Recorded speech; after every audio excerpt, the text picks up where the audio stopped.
Bismillah ar-Rahman ar-Rahim. Assalamu alaikum everyone and welcome to Divine Allegiance. I'm your host, Maulana Baig. Thank you everyone for joining in. Today's topic is going to be laughing and crying. Laughing is very natural to us. In fact, it's so natural that it is something that's particular only with human beings, with insan. Animals don't laugh. Animals cannot laugh. They might be named laughing hyenas, but they actually don't laugh. The only creature that laughs is human being. And Allah attributes that to Himself. He says in the Quran, وَأَنَّ إِلَىٰ رَبِّكَ الْمُنْتَهَى وَأَنَّهُ هُوَ أَضْحَكَ وَأَبْكَى. To Allah is your goal, and He is the one who makes men laugh, meaning people laugh and people cry. So both laughing and crying is attributed to Allah. Allah says, I'm the one who makes you laugh and I'm the one who makes you cry. So when we look at these two things that we're all guilty of, or we all do many times, we need to look at it. What is the etiquette behind it? How should we laugh? How should we cry? What should we laugh about? And what should we cry about? And what we shouldn't be laughing and crying about. So that's what I want to discuss about today. Laughing and crying. Let's go at it right away. First of all, I want to go to crying. Now, crying is something that as a believer, as a mu'min, and as a follower of Ahlul Bayt, we see that it is one of the things that we are used to, crying for Ahlul Bayt. Tears are important to us and we know that. But in Hadith also, and in Ayat and Hadith and in the Divine Revelation, we have seen the importance and relevance of crying. Before I go into the useful and the useless crying, let's first of all look at the importance and the reverence that divine revelation has given to the idea of crying. Let me go at some of the hadiths. One of the things that obviously if a person cannot cry, it's condemned. If someone is unable to cry, it is condemned. We have a hadith from Rasulullah. It says, min alamat al-shaqa jumud al-ayn. It is from the hardness of the heart that a person is unable to cry. Inability to cry is because of being hard-hearted. So not being able to cry is something that is condemned. So Islam encourages us to cry, but obviously for the right reasons. The crying should be for the right reasons, because crying is something natural. It comes to us. And it must be for the right reasons. We need to look at the reasons as to why I am crying. What is the reason for me to cry? But the value of it cannot be underestimated. Let's look at some of the hadiths regarding how valuable crying is. He says, وَأَدْرَكَ مَنْ بَكَى مِنْ خَوْفِكَ مَرْهُومًا. Those eyes that cry out of fear. Out of fear, those eyes are blessed. Allah blesses those eyes that cry out of fear. So crying is a source of blessing. Imam Bakr alayhi salam has said that if a member of a community cries, anyone in any community you have, if someone exists in a community or a caravan or a group of people who cries, then Allah sends His mercy on the whole community. Yes. For example, let's say that you are going for ziyarat, you're going in a group, and if one person in that group is someone you see that he cries, that tears flow because of the love he has for Allah and Ahlul Bayt, whatever happens, you see, he cries. Sometimes we are unable to cry, but we see that we have someone who does cry, who has a soft heart, and he cries. Allah then what He does, not just that He blesses that person and sends His mercy on that person, But Imam Baqir is saying that Allah will send mercy on the whole group that he goes with. So if in one center, for example, there's one person who cries, Allah sends His mercy, His rahmat on all the people in the community. So really, it's one of those things that Allah has given importance to and wants us to cry. And I'll mention why later. Imam Sadiq alayhi salam says that when you cry, at the minute you cry for any reason, make dua. Make dua and talk to Allah at the time you cry. Allah accepts it right away. Whenever you cry, that's when the door of acceptance of duas is opened. Imam Sajjad again, he says that 2 drops are very precious. 2 drops are very precious. The drop of blood spilled in Allah's way. When you do jihad and you spill a drop of blood, it is precious for Allah. And the drop of tear in the solitude of the heart. When you are alone and that emotion overcomes you, divine inspiration comes upon you and you see a tear come out of your eyes, these 2 drops are the drop of blood in Allah's way and the drop of tear for Allah's sake. And in another place, Imam Sadiq alayhi salam says, the only thing that has no weight is a tear. Tear, Imam Sadiq is saying, has no weight. When you see your tears, you see they hardly weigh anything. Less than water. They weigh nothing. So Imam Sadiq is saying that the only thing that doesn't have weight is a tear. And one teardrop can extinguish an ocean from the hellfire. Yes. A teardrop can extinguish an ocean. You know, look at the Atlantic Ocean, the Pacific Ocean. The whole ocean will be wiped out and extinguished with one tear. That is powerful. It is powerful. It's amazing what this means. Allah, He speaks about it as the idea of crying in the ayat of the Quran. Let me read you some of the ayat of the Quran in which Allah emphasizes this as a habit of the prophets and the Anbiya, that they used to cry. They used to shed tears. He says, وَإِذَا تُطْلَى عَلَيْهِمْ آيَاتُ الرَّحْمَنِ خَرُّوا سُجَّدًا وَبُقِيًّا. And when the ayat of Allah are recited onto the people, onto them, meaning the Anbiya, when they hear Allah saying this, they fall down into sajda and cry. Bukiya, cry. This is a habit of prophets. You see them whenever they would do that.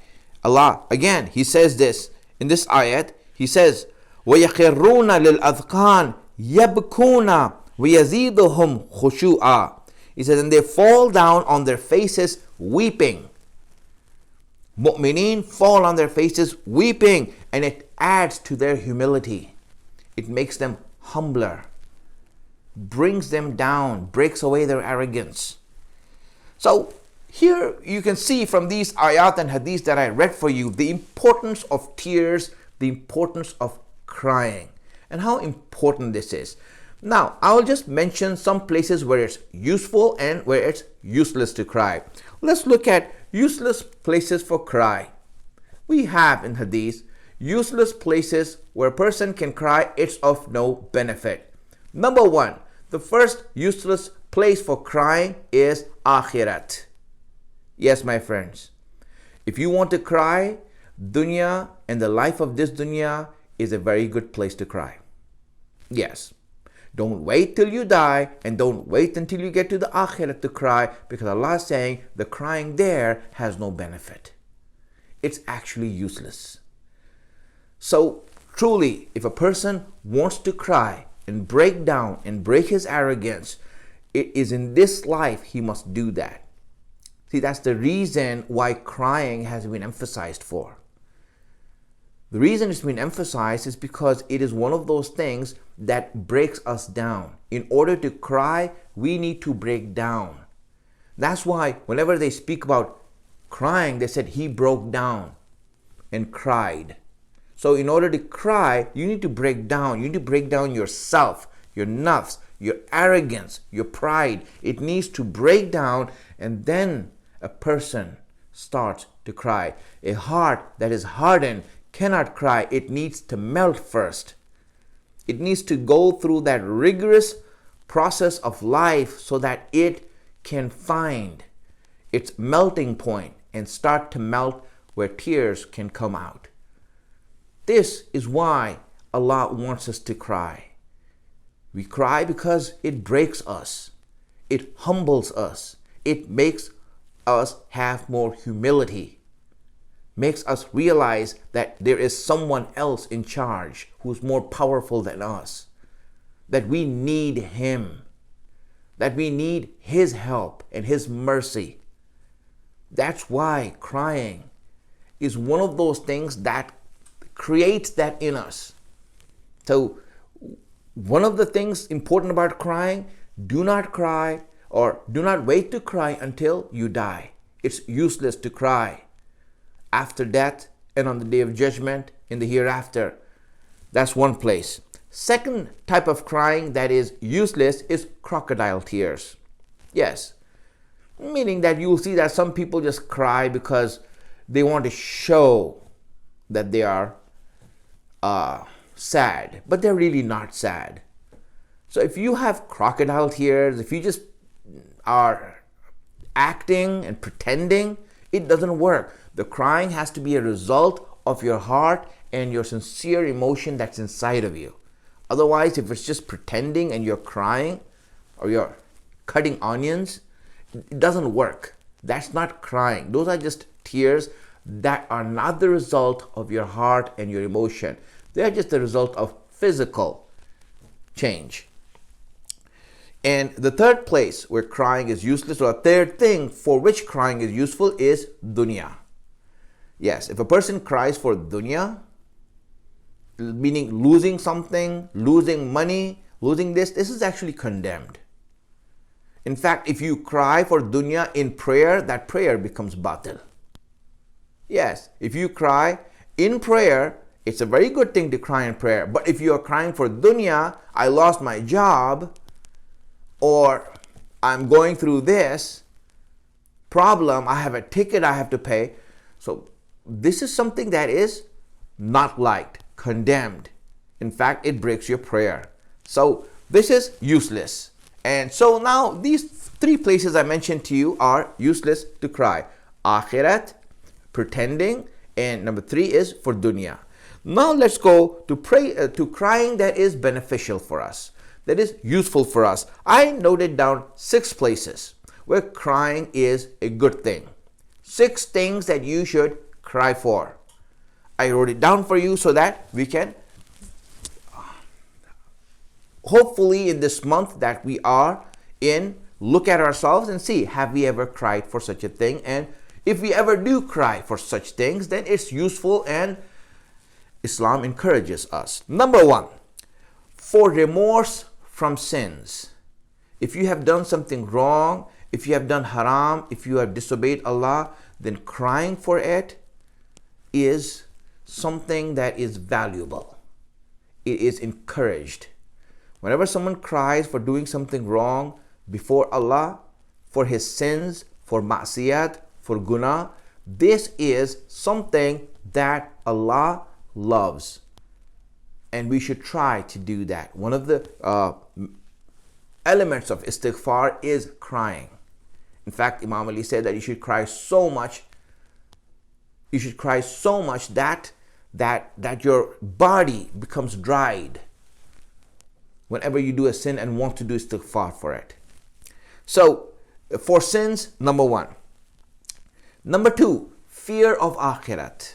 Crying in akhirat is useless, but if you cry from the fear of akhirat, from your death, from accounting of your actions, from the bridge that you have to cross, from anything that has to do with your real life, it's worth crying for, because that is real life. And crying for a temporary thing, which is this life, is really bad. But crying for your real life, which is akhirat, that's the place where we are really going to live. And anything that hurts that, and anything that is going to damage that, we should be crying for it. So, in fear of akhirat is a good thing to cry. Number 3, for the love of Ahlul Bayt. Yes, crying for the love of Ahlul Bayt. No explanation for this. We know that, and the emphasis of that cannot be lessened. For any tear for Imam Hussain, you know how much that's worth. The one tear is like a Jannat. Anyone who sheds a tear is Jannat. Allah just gives out Jannat. If a person sheds a tear, not a lot, a tear for Imam Hussain. Number 4, reverence of Allah. Man khafa maqama rabbihi. Some people have that respect of Allah in their heart. Whenever they feel that awesome and that great place that Allah has, and recognize themselves in front of Allah, that emotion they're overcome with, and they cry because of that, and they shed tears because of that, that is invaluable. That is invaluable. Number 5, separation. Whenever you separate from your beloved, in this case Allah or our Imam, your separation, we have a whole dua nudba. Nudba means to cry. Nudba means to cry. So we have a whole dua nudba for what? Because this is the crying because of the separation between us and Imam Zaman. And we are encouraged to cry for this separation, to feel this separation, to really intensely understand what it means, and the heart should feel it. That's why it's so important for us to cry. Number 6, the last thing I'll mention today regarding crying is for virtues. Whenever you see that you want a virtue, any type of virtue that you want to attain, you want bravery, for example, you want to be courageous, for example, and if you cry for it, then this is a good thing to cry for. Any type of virtue and akhlaq that you want, you should cry for it. Crying, my friends, is one of those things that helps us to make our akhlaq and the things that we want to gain, it strengthens that in us. It's like nailing in an idea inside our nafs. When we cry, then it's like nailing in that idea and making it strong in us. Any kind of good thing, you want to nail it in there, and you want to screw it in there, and you want to make sure that that idea goes inside there and sticks there. You do that through crying. The more you cry about something, the more it's going to become a part of your life. So that is regarding crying. Let's move forward now to laughing.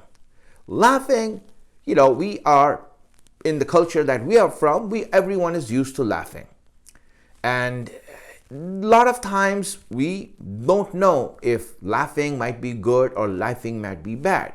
Allah says that He is the one who makes you laugh. So that doesn't mean that all the wrong things are there also. It's like, for example, He is the one who guides you. By guiding you, you're the one who's making the decision. So if you don't choose the guidance, then you're the one who's at fault. Laughing, Allah, yes, has given the ability to you to laugh for human beings. He has given them the ability to laugh. But also now He has set parameters as to where you should laugh, how you should laugh, which are the places to laugh at, and where you need to control yourself. I'm just going to go through harmful laughter. 9 places where it's harmful to laugh, or this type of laughing is harmful to you and it's not right for you. Let's go through those types of places. Number 1, excessive laughter. Laughing excessively. This is something that we know and have understood that through hadiths of many hadiths. Imam Ali says that there are 3 things that take a person away from Allah. overeating, oversleeping, and overlaughing. 3 things that take you away from Allah. If you see yourself sleeping too much, it's time for istighfar. If you see yourself eating too much, it's time for istighfar. And maybe that's why after iftar everyone does istighfar. Because usually at iftar time, we see that we do tend to overdo it. So overeating takes you away from Allah. It defeats the purpose of fasting. And 3 is overlaughing, meaning laughing too much. Excessive laughter. It takes you away from Allah. You see that in your spiritual state, it hurts you and it brings you down. Let's see where Allah, He speaks about it in the Quran. He says, Inna Allaha la yuhibbul farihin. He says that Allah does not like those who are overtly exultant in their laughter. Overly happy, when you see that a lot of times we become overly happy. Imam Sadiq alayhi salam has said that whoever laughs excessively will cry excessively in the hereafter. Whoever laughs too much here will cry too much in akhirat after they die. Subhanallah. Imam Ali said that excessive laughter destroys faith. Excessive laughter destroys iman. Kathratul dhahak yamhul iman. It destroys, it takes away, and burns away iman. So excessively laughing is not a good thing. And one of the reasons when you look at it, excessive laughter is bad. And it is true because it has to do with our nafs and our akhlaq that is deep within us. Whenever we laugh too much, it is a sign of imbalance in us. And it creates more imbalance in ourselves. People, for example, if they get happy by laughing, then they need to question themselves, why do they need to laugh to get happy? Happiness is a different thing. Laughter is a different thing. And many people, what they do is that they, in order to attain happiness, they think that it comes through laughter. It doesn't. In fact, laughing excessively leads to a fall. It's like taking a drug. When you take a drug to feel good, there's a downside to it. And that downside is terrible. At that moment, you don't feel it. But when it does come to you, it's going to feel terrible. And that's exactly what happens with excessive laughter. When people laugh too much, they have to wait that something is going to happen now that I'm going to cry, especially if you're a believer. You know why mu'min has to go through this? Because of the fact that Allah rectifies a believer right away. He doesn't let him harm himself too much. Whenever a mu'min does anything wrong, something that might harm him, you see Allah comes and He does things to him, changes things that might be a little bit hard at that time, and you might feel it, you might feel the hurt, but it's for our own good. Allah does that and changes it. So that's why whenever you're laughing too much, you should always be thinking about in your mind, you know what, something's going to happen to me now. I better be careful. Because things are going to change now. Allah is not going to let go of this, because as a believer, Allah is taking care of me. He's looking after me. So that's why laughing too much is one of those things that we need to be careful about. Number 2, place where it's wrong to laugh, and that is in joking about other people. Whenever you joke as a joke, it is something that is condemned. It is regarded as a very ugly act. We have a hadith from the Prophet. He says, وَيْلٌ لِلَّذِي يُحَدِّثُ الْقَوْمِ فَيُكَذِّبُ لِيَضْحَكَهُمْ, that at woe unto that person, lanat on that person who talks and lies to make people laugh. If you, for example, the reason that you want and you're laughing and you're lying in order to make people laugh, as a, let's say for example, a comedian wants to make people laugh by lying, then this is a person that Rasulullah sends lanat on. It is something that is disgraceful, because it lowers, on and off, right away as we see it, it lowers the morale, it lowers the akhlaq and the standards of people.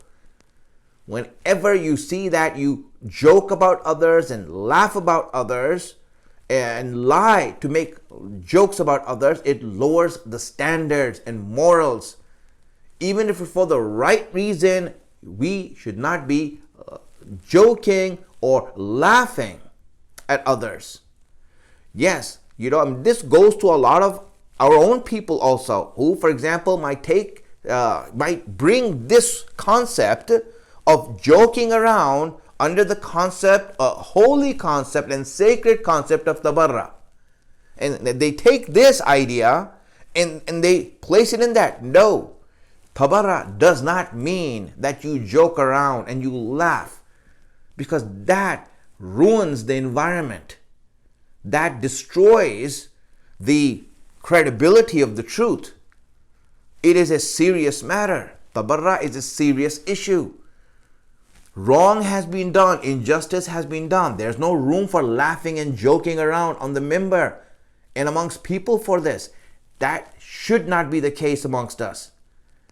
Whenever we want to talk about something serious, and tabarra is for serious things, they're enemies of Allah and Ahlul Bayt. When we want to talk about it, we talk about it in a serious tone. We talk about it as facts, not to just make jokes of people or put them down. That is not, in this dunya, that's not the akhlaq of the Prophet, Imams, or believers. When we want to talk, we maintain our credibility. What laughing does is that it destroys our credibility. When we laugh too much, what happens? Or when we joke around too much, we lose our credibility. When we want to say something serious now, no one listens. Try it at home and you'll see. If you're always joking around with your wife or children or with your people, if you're known as a joker, no one takes you seriously when you are serious. And we as believers and as holders of the flag of Imam Hussein and Imam Zaman have serious things to say to the people of the world. And we can't be saying that if we are known as jokers and comedians. That's not the way to approach this. Yes, between us, amongst the believers, there's places where we, for example, are talking and we make people smile. And we get them to have a laugh. Laughing is not haram, but such laughing is wrong when you make jokes of others. Number 3, third place where laughing is condemned. Number 3 is funerals. Obviously, when you're in a funeral, that is understandable. No need to explain that. If someone has died and you go to a funeral, you don't laugh there. That is something that all people understand, and Islam also condemns laughing that is done at funeral when someone has died and people are mourning him. Number 4, where laughing is condemned. Another place where laughing is condemned. Where is that? It is Man dhahaka fi rajhi aduwina la yakbalu Allah ta'ata arba'ina sana. He says, whoever laughs with our enemies, meaning with the enemies of Ahlul Bayt, with the enemies of Allah, if you laugh with them, meaning laughing with them means that, see, when you laugh, you're condoning them, you're being okay with them. Hey, yes, I'm laughing with you. When you laugh like that with them, then it says that Allah will not accept your ibadat for 1 whole year. If someone laughs with the enemies of Allah and with the enemies of Ahlul Bayt, just laugh with them, just to make them easy, then Allah will not accept their ibadat for 1 whole year. 1 year, their ibadat is useless then. They still have to pray, but the ibadat will not be accepted. It will not be accepted from Allah. So it's very important that these are things that we are being told to pay attention to and to really look at and see we don't make these mistakes. Laughing with the enemies, it could happen anytime. Someone who's an enemy of Allah, you go and meet such a person who, for example, hates Allah or who hates Islam, who hates the Prophet. And in order to appease him, you laugh with him. He makes a joke and you laugh with him just to make him feel good. This is bad akhlaq and it's condemned. We have to be careful about that, because that's a whole year of worship. That's a lot of worship to go. All right. Number 5, fifth place where it is condemned to laugh is with your boss, with any boss. Boss in the sense of chief, leader, someone who's a leader or a boss of anything, right? It's not good to laugh with them. It's like it has the tendency of lowering your character. That whenever you, for example, see someone who's in charge and you always laugh because, this person is in charge over here, so I need to be nice to him. This sort of character is condemned. We don't want to be such a character where whenever we see someone who is powerful, that we get subdued in front of them and start laughing with them. That should not be us. If they are in charge of something, they are responsible for that. So they have to do whatever they have to do. Why should I try to appease them? Why should I try to be nice to them just because of that reason? So if that's the reason why you are laughing with someone who's in charge of anything, then this is condemned in Islam. Number 5. Number 6, laughing at believers. If you laugh at believers, meaning you joke about them, about what they do, this is condemned. He says, Inna alladhina ajramu kanu min alladhina amanu yadhakun. Allah says in the Quran, surely those who are guilty used to laugh at those who believe. My friends, mu'mineen are respected by Allah. Even if they are simple-minded or illiterate. Yes. If a person believes in Allah, he might be simple-minded, he might be illiterate, he might be anything like that. But you know what happens? If a person looks at their simple-mindedness that they have in their faith, because there's nothing wrong. I mean, there is something wrong with simple-minded. You should be sharp enough, but not everyone is going to be intelligent and sharp and savvy. Okay, some people are not, but they're still our brothers. They're still our family. They still are loved by Ahlul Bayt. Bibi Fatima is going to do shifa'at of that person. Who are we to say, no, she's not? Of course. I mean, really, do you know how magnanimous Bibi Fatima is? She is going to do shifa'at of many people. And amongst them are simple-minded believers. Who are simple-minded, they're not too sharp, they haven't learned that much. They just know what to do to respect. Whatever they have, they respect it. It's good. Let them do that. We have many incidents and riwayat regarding such things. A person was making dua to Allah. In his own language, he was saying all kinds of rubbish. And he was addressing Allah as you would address some sort of a chump. You did this to me. No, it's your problem, and you're the one who was doing. And he's just talking like that, like random talk with Allah. And Hazrat Musa saw that, heard that, and he was really upset. He came to him and said, "What are you doing? That's not how you talk to Allah.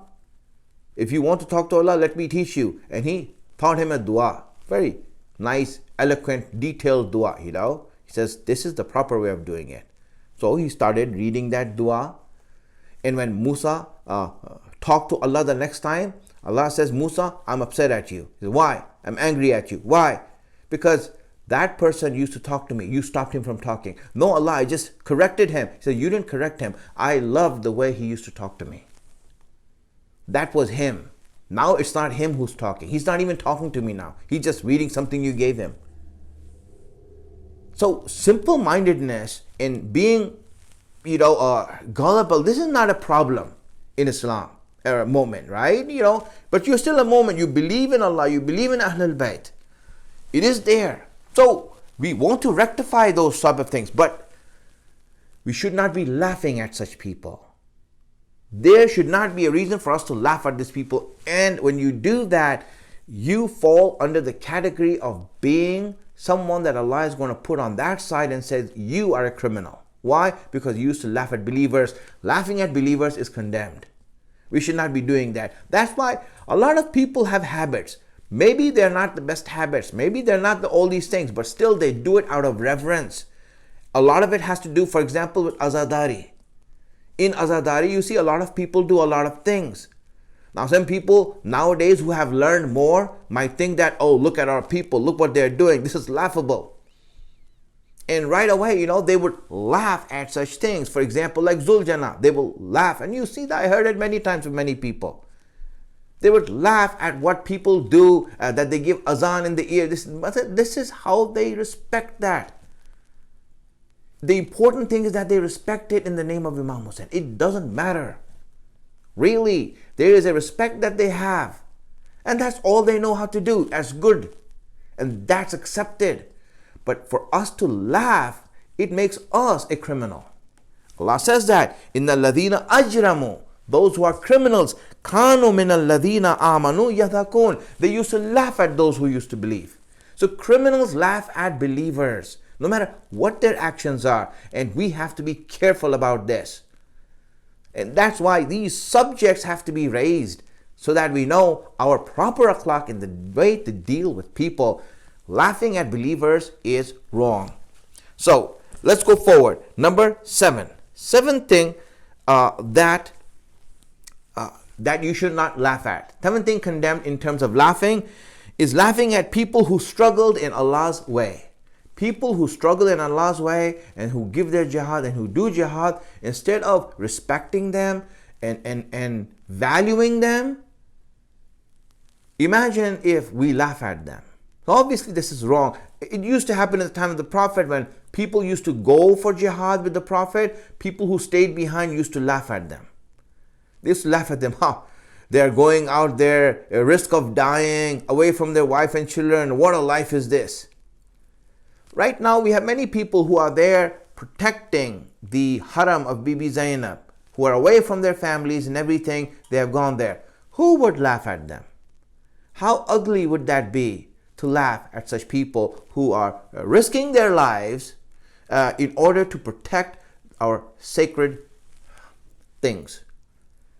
We should be respecting that, not laughing at it. So this is the seventh thing. Seventh place where laughing is condemned. If you see yourself ever laughing at such a thing, be careful, do istighfar right away.